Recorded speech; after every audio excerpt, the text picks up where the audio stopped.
In this video, I'm going to show you how to fix unable to check for update on your iPhone on iOS 16. That is quite simple and easy to do, so let's begin. In this video, I'm going to show you a couple of different ways how you can solve that problem.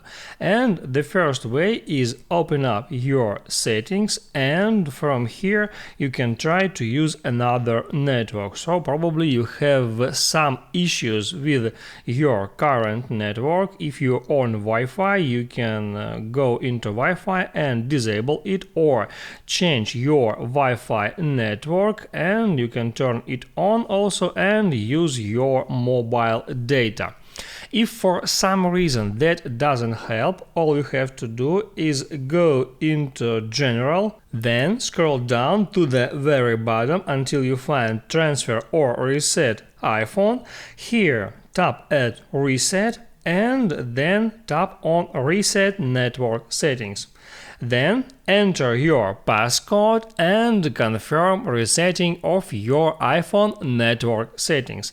After your iPhone is restarted, you can go back to your settings and connect to some of the networks and then try to go back to General, Software Update, and here now you can check for your update and update your device to the latest version if it's available.